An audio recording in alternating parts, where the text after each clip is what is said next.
Hi, I'm Simon Randall, CEO of Pimloc. We work with public and private organisations and channel partners to help people manage personal data in video at scale, be that for CCTV, body-worn cameras or dashcam footage. We have technologies that allow organisations to detect and protect kind of personal biometric data so that they can use the information for evidence, for analytics, and also for efficiency in running operations. I'm going to talk to you today about the increasing risks of biometric data capture, how it's managed and how it's used. As you will all know, the risks of large-scale biometric data collection have really increased over the last few years, but also in the last 6 months with the growth of generative AI. The risks of, bad actors and individuals getting hold of biometric data, be that from CCTV or other areas, has certainly increased. It's now a lot easier to start phishing attacks, data breaches, and cause problems with that sort of data. Underlying that, we're seeing 3 big trends actually driving customer demands and requirements, and also channel partners who are coming to us. There's been a huge growth in the proliferation and deployment of cameras across the world, actually, very heavily in Europe, but also in the US and elsewhere. CCTV has become very low cost and is moving to the cloud. AI and analytics is becoming a very easy to access solution for lots of those capabilities. So A, it's very easy to capture the footage, and B, it's now a lot easier to identify individuals, monitor them, track them, and get data off the back of it. Alongside that, we're seeing a large proliferation and complexity actually in regulation and policy. So what started with GDPR in Europe, what is 4 or 5 years ago now, is now spreading across the US and into other countries. We're also seeing other policies now being picked up for how you deal with healthcare data in healthcare settings, transport data on the public safety side. And with that, there's a bunch of new liabilities that organizations need to think about when they're deploying CCTV, dashcams, body-worn camera footage. So on the one hand, there's a growing need to be able to keep people safe and secure. But on the other hand, the liabilities and the risks around capturing and managing that data are certainly increasing. And the third thing we're seeing is a big change in attitudes and awareness from people out in the market and citizens. People are a lot more aware of being surveilled. They're a lot more aware of the issues and challenges that new AI technologies and facial recognition are bringing. And there's a much more kind of active dialogue in the media and with consumers that's happening.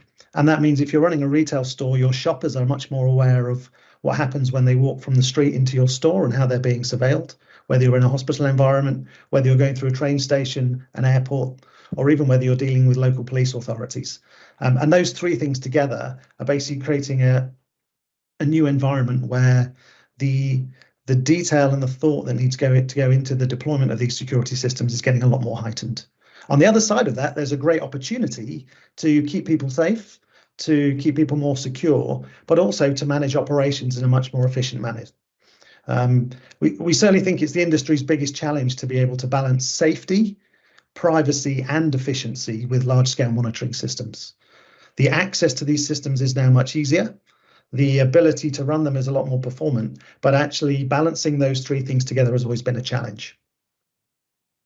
Historically, people have always put privacy and security at very opposite ends of a continuum. You either have one or the other. We believe very much that actually in this new world with AI and deepfakes and these technologies, businesses need to be able to do both. They need to be able to keep an eye on their environments to make sure they're safe.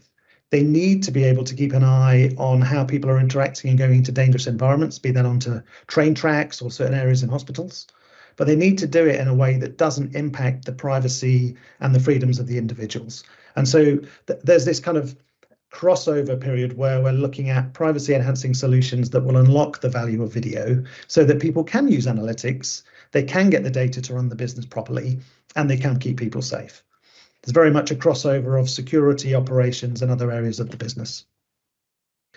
In practical terms, we're seeing this play out in a range of different sectors. Specifically for us, we're seeing lots of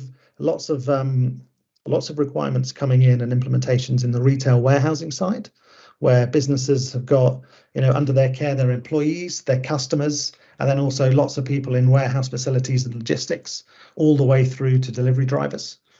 The same on the transportation side, be they big stations, buses, train networks, and also electric vehicles and autonomous vehicles. Lots more data being captured from, on devices and cars and buses moving around networks.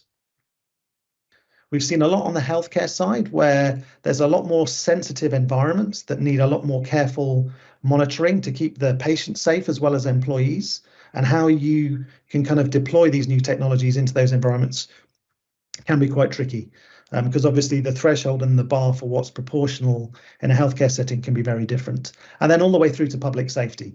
So as we know, body-worn cameras have been rolled out at a pace in policing in the UK, the US, Australia, and other markets. And actually the upstream impacts of that, there's a lot more video footage now being managed for evidential chain, and how forces are able to deal with that very carefully for freedom of information requests or data subject access requests. And we're seeing all of those balancing challenges playing out in a range of different sectors. Also through demands we're seeing through channel partners. Obviously, on the retail warehousing side, businesses are needing to manage the safety and the efficiency of their employees, of the customers that are coming into their stores, but also all the employees they have in their warehousing and logistics centres, all the way through to the delivery drivers who are now capturing footage in their vehicles when they're dropping things off.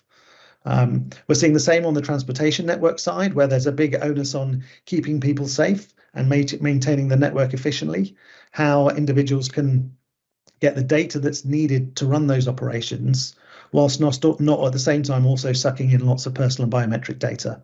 In many cases, the data that's useful to run those operations is at the population level, not at the individual level. You don't need to know who the individuals are. Just knowing how many people are getting on and off a bus, going through a station, peak times, when people are going into restricted areas, can be enough to be able to improve safety and security without needing to soak up everybody's personal data. The same on the healthcare side, lots of more sensitive environments where actually there's a much bigger duty of care on the individual institution to keep the patient safe as well as the employees.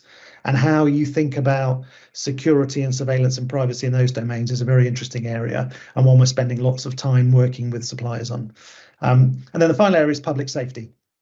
So as we all know, body-worn cameras have rolled out at a pace of knots into UK, US, Australian and other police forces. And upstream, that's creating big kind of backlogs in the volume of data that's now being captured for evidence. How that's dealt with, how it's anonymized, put through the evidential chain, but also how it can then be used to share positive stories back with local communities. It's another really interesting area where security and privacy meet. There's also a very interesting question there around how you can use some of these privacy preserving technologies to unlock opportunities for more mass scale surveillance in a way that protects the identities and biometric data of most people. As I say, in retail and warehousing, AI has been deployed quite predominantly, actually. Lots of cameras, lots of kind of real-time analytics now running on people counting and people flow. Still lots of incidents to deal with, so we're certainly working with lots of companies in this space who are having to extract data from incidents, selectively anonymize those, and then think about how they manage the video through the chain.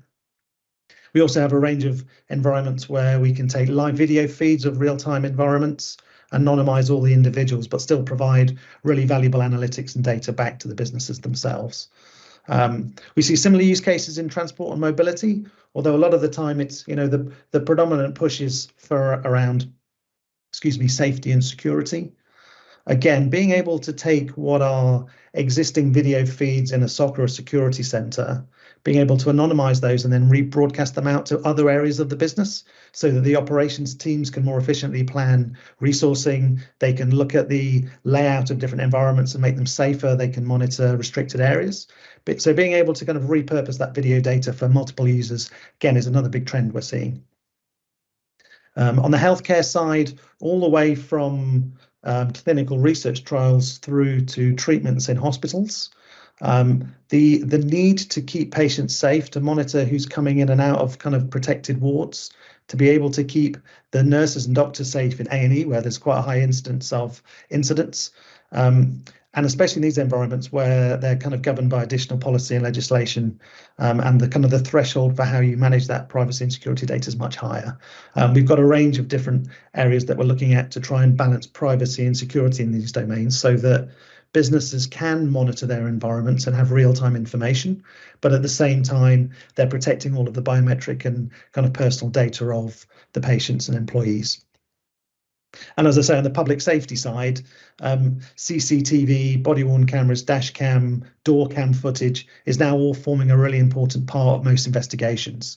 And on the one hand, the openness of witnesses and victims to hand that data over to the police, and then how they then manage it and push it through the evidential chain, as I say, is very important.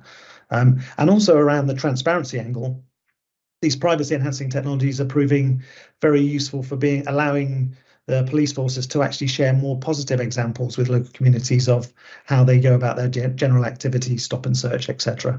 And so we think actually it's going to be a very good medium for sharing and transparency. And I think in this new world of AI and deepfakes, actually transparency and accountability is probably going to be a very important thing. As I alluded to earlier, they call it the complex tapestry of legislation, but the amount of legislation and regulation that's now out in Europe and in US and further afield is starting to have a major impact on certainly on the private and public sector side, the potential financial liabilities from getting this stuff wrong, but also there's the reputational damage from not misusing trust with customers and employees. And what we're finding with lots of businesses, because it is quite a complex tapestry, they're picking a pretty high bar in most markets to kind of operate against. And so again, this is following how the legislation changes on the data privacy, online data, healthcare, and biometric data side, is a really important part for how these future systems will roll out. As well as all that existing legislation, there's lots of new legislation coming. Obviously, there's the EU AI Act, Digital Services Act. There's a range of bills now being passed across the US in different states. And so staying on top of the policy requirement side is quite important. The other big theme we've seen coming up is around international data transfers. So data sovereignty is becoming extremely important and critical for many implementations. And so making sure you understand where your data, which systems it's going into, where it's sat, how it's managed, and how protected it is from a sovereign point of view is become a lot more important, I think. And then the generative AI issue. So it's now a lot easier. It's not very simple, but it's now a lot more simple to take someone's biometric data, be that a few images of their face or a few sentences of their audio. So you could take it from this video and then put those into generative systems to be able to subvert, misuse, or change what someone's saying in the video, or even how they're looking. And I think it's a very interesting point for the future of video evidence. CCTV and dashcam footage has become a de facto objective standard for evidence. And actually, with these new technologies, we're going to need to, as an industry, we're going to need to start thinking about how we can authenticate or do a better job of authenticating videos as they go through the evidential chain.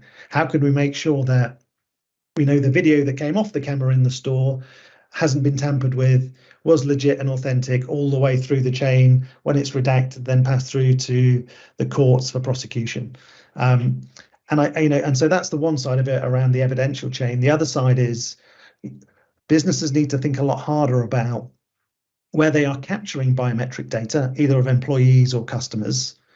They now need to think a lot harder about how they protect that data, how they store it. Because in the old days, a breach used to be someone got your email address and then they could come and phish you. If someone now takes lots of your biometric data from one of these stores, they're then able to do a lot more abusive activities with it and come phishing in a lot more generated ways, either targeting you with spoof video calls from your children, or generated videos of people or employees doing very nefarious things. In terms of what we expect for the rest of this year and next year, definitely more regulations coming. We probably expect to see a few more missteps as the industry as a whole gets to grips with balancing the use and the opportunity of these technologies very quickly with the balance of how we do privacy and security around it. We're definitely seeing big focus on the geographic sovereign issues around data transfers and IP ownership. I think certainly in the next 6 to 9 months, we'll see a lot more focus around where data is stored, where it's managed, who has access to it, and how sovereign it is. There's going to be a big push around increased healthcare data protection. There's been some very big landmark cases in the US recently that have raised that back up the agenda again. And so alongside HIPAA, which is the general healthcare policy, there is a couple of new regulations coming that will put even more protections around the collection and management of healthcare data. The same on children's data. So, good news, there's lots of policies now coming down the track to overly protect the data of children online, but I think that will also translate into the physical world and CCTV and body-worn cameras as well. You should definitely expect more sophisticated cyber attacks. So back to the point around the need to protect the data a lot more, and a lot more increased public literacy around tech and AI generally. So I think most businesses, as they're looking at deploying these technologies, should be aware that they should expect their employees and their customers to come and have a conversation with them and be more interested and more aware. And in terms of smart surveillance particularly, definitely more enhanced live video alerts and analysis. So taking live video feeds and being able to get very real-time information that you can then deal with, and doing that in a privacy preserving way. More intelligent access control. So rather than just including video as another sensor in that kind of area, and then biometric integration and thoughts around more responsible development and deployment of facial recognition. I think it's been shown that facial recognition is pretty effective at identifying individuals. The question is, how do you do that in a way that you're protecting the 99.99% of people who are just going about their everyday business whilst looking for the people on the watch list? And I think that as an area is something that we're exploring, and I think will start to get looked at properly in the next 6 months. And as I say, that's all underpinned with a range of new privacy preserving technologies, which we believe will actually help businesses really unlock the value of all the new video analytics and AI that's coming. And again, it's another barrier against the risks of deepfakes and AI, because if you're collecting and storing biometric information in a redacted format, or you've removed the biometric information from it, there's a lot less risk in the capture of it to start with. And so hopefully we've kind of highlighted what we think is one of the industry's biggest challenges at the moment, which is balancing the need for security, for real-time data and privacy together. And hopefully we've painted a picture that there are new technologies now around that will help and are helping businesses really unlock the value of these. Thank you.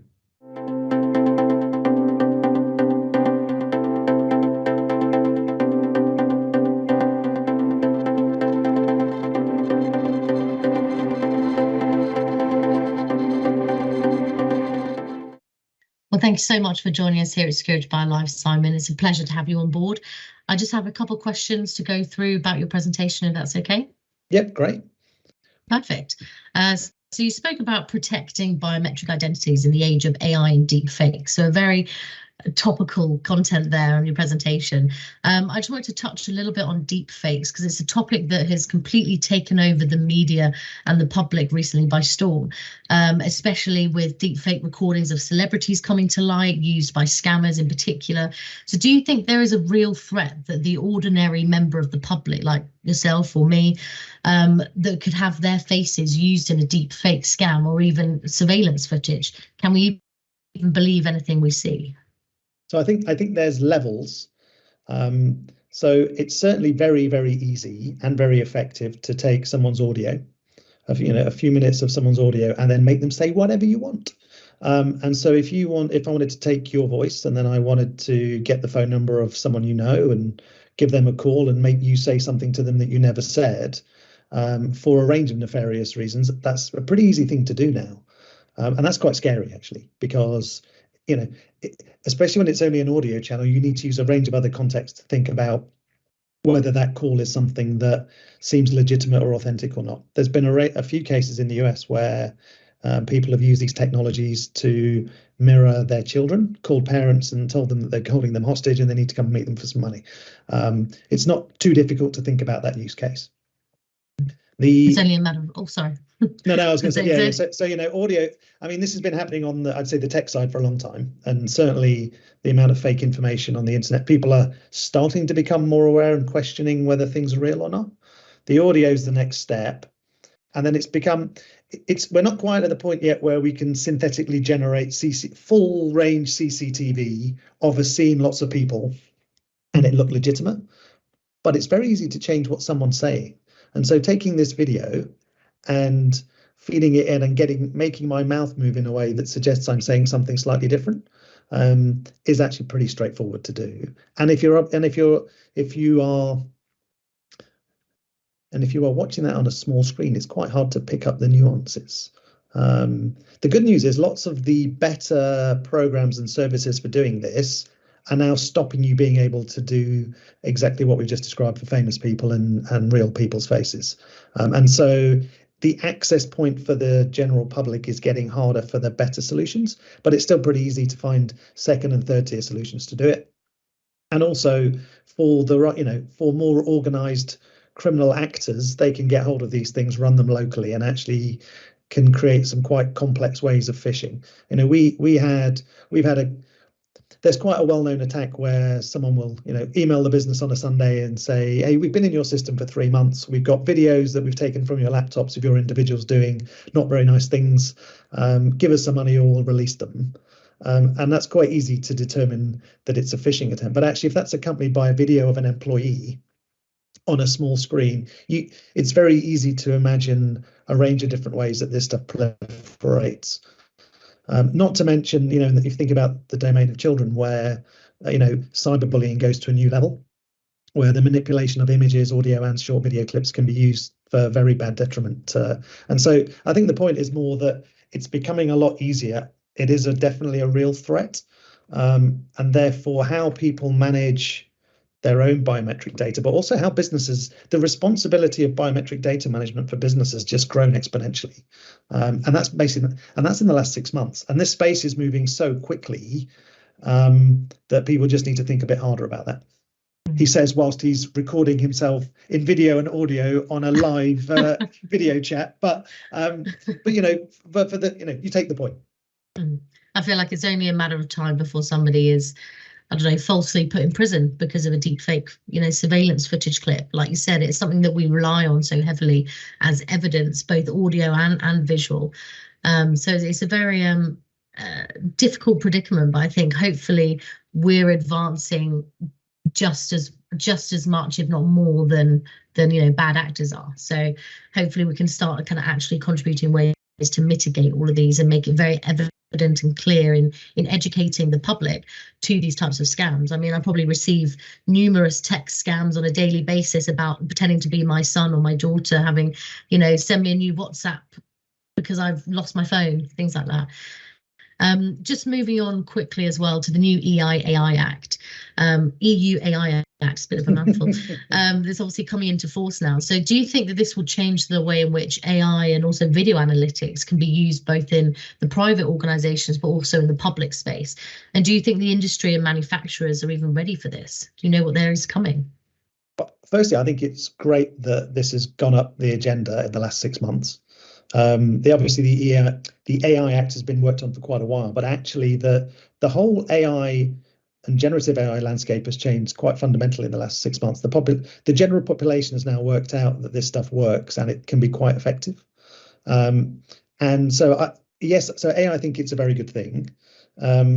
Whether the businesses are all ready for it yet, I think the challenge on the business side actually is, as I kind of alluded to earlier, is just the scale and complexity of all the legislation and policy together means that it's very easy for larger businesses to be joined up because they have large legal teams and privacy teams and can stay on top of the legislation. I think the challenge is for a lot of the smaller businesses, actually.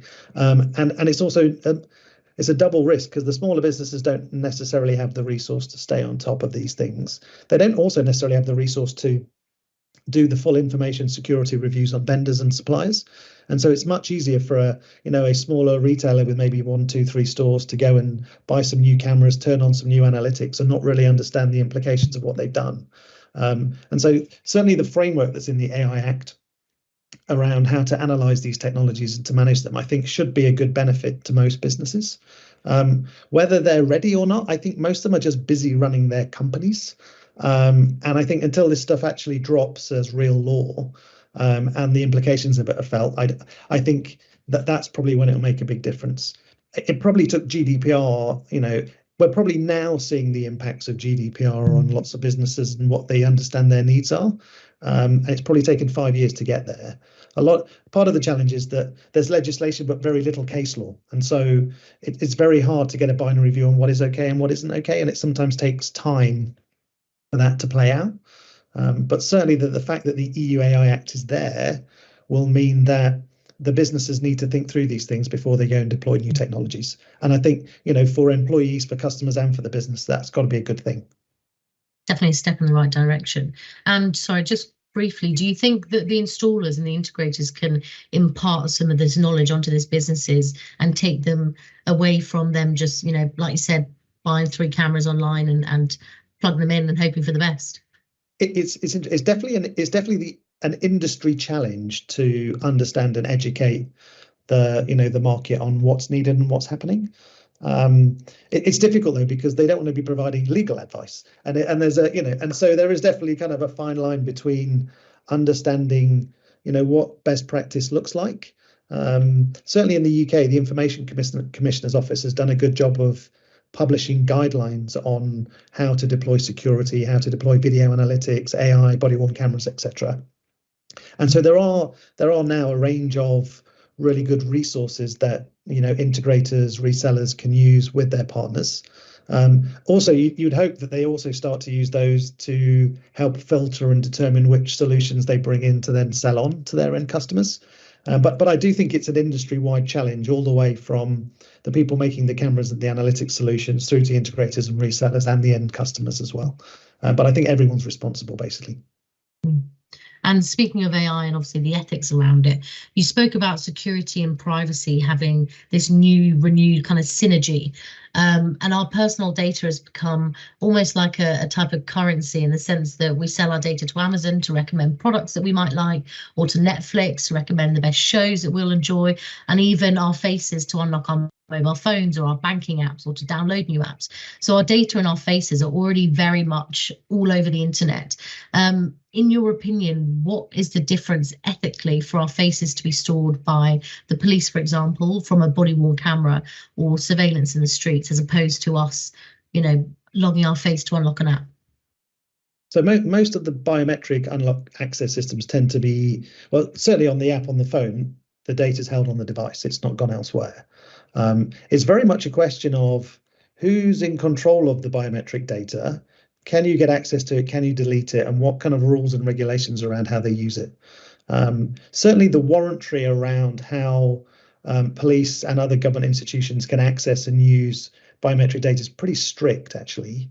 And those organizations, they're dealing with a flood of video. So the volume of video is increasing massively. There's a need for how they collect that, how they process it, how they anonymize it, what they're actually allowed to store and for how long. And so I think a lot of the challenge is there's now the technologies available to do that safely and properly.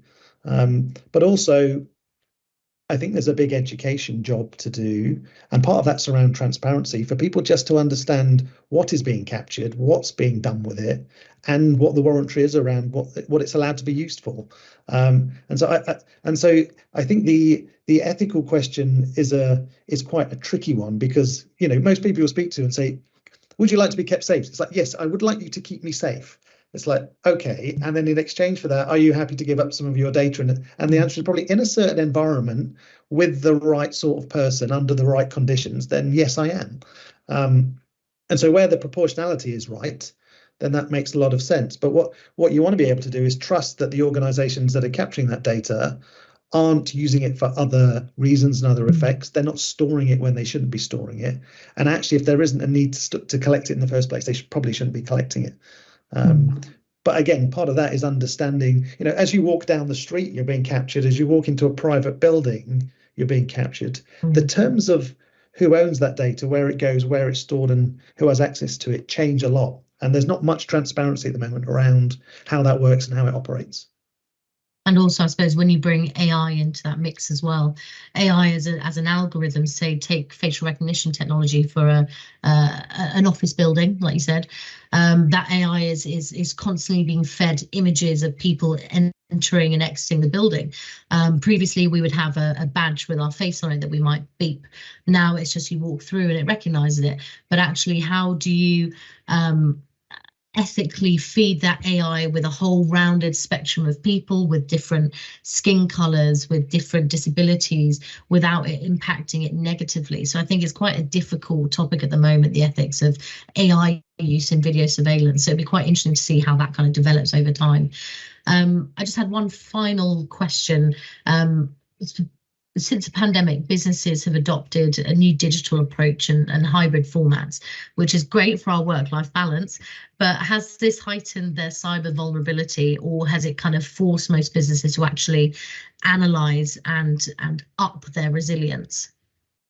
I think it's probably, without trying to sit on the fence, a bit of both. It's lots of businesses, rightly so, have digitized very rapidly through the pandemic. They're now seeing lots of benefits from that because they had to keep their operations running. I was, specifically on the healthcare and the retail side. As a result of that, they are now capturing a lot more personal biometric data for sure. And we've got lots of discussions happening around how we can implement that in much more of a privacy preserving way. And so they are very aware of the increase in data capture they have. It has forced, actually, the good thing is it's forced a lot of people to review the assumptions they had on the security on-prem versus cloud. And actually, the industry's having a much more sensible conversation now around the secure way and sovereign way of running cloud infrastructure with all the benefits it has, versus forcing things back into kind of traditional on-prem environments. So I think it's been a good thing. I think it's accelerated a lot of businesses' digitization rapidly. And we've got the internet to support it. Yeah, exactly. Yeah. Okay, interesting. And lastly, just before we wrap up, is there anything else that you wanted to kind of mention before we part? I think the main kind of reflection is that the pact we used to have with the security companies was quite nice, because you go into an environment, there would be a few cameras, they would be streaming to a room at the back, there'd be some people sat in there, that the video would get recorded onto a tape, it would get backed up every night for a week and then overwritten, and the proportionality and the risks were fine. It's like, keep me safe, the guys in the back can see what's happening, and then that might get passed somewhere for usage, but actually the risks were quite small and contained. Now that video is much larger scale, it's streaming into the cloud, it's very easy to switch services on to identify people and monitor and track them, and also the access to it, is a lot broader. And so I just think so that the safety and security challenges haven't changed. If anything, the world might have got a bit scarier, but actually the risks around capturing and managing that data have gone up quite significantly. And I'm not sure most people on the street have worked that out yet. And so as that starts, as people start to understand these new technologies and risks, then I think that's really going to, play to the industry to have a proper thought around how we do the education transparency piece and deploy technologies that can allow people to keep you safe, keep you secure, but also preserve privacy at the same time. And also just bringing that the experience back to the user, to the public. Previously you'd walk in, like you said, there'd be a big chunky camera staring you right in the face. There'd be a security officer standing at the door. That perception of security that was kind of almost taboo. Whereas now it's a very kind of seamless integration. You walk into a building, you're like, oh, lovely open lobby, and I can just walk straight on through. So yeah, that is kind of nice. And also I think the public are becoming very much more aware and more digitally savvy when it comes to their personal and their professional security. So hopefully we're heading in the right direction. But thank you, Simon. I really appreciate your time and obviously your knowledge as well. If anybody has any further questions, you can reach out to Simon directly on the platform and you can connect and get talking a little bit more. Thank you. No worries. Thanks, Rebecca.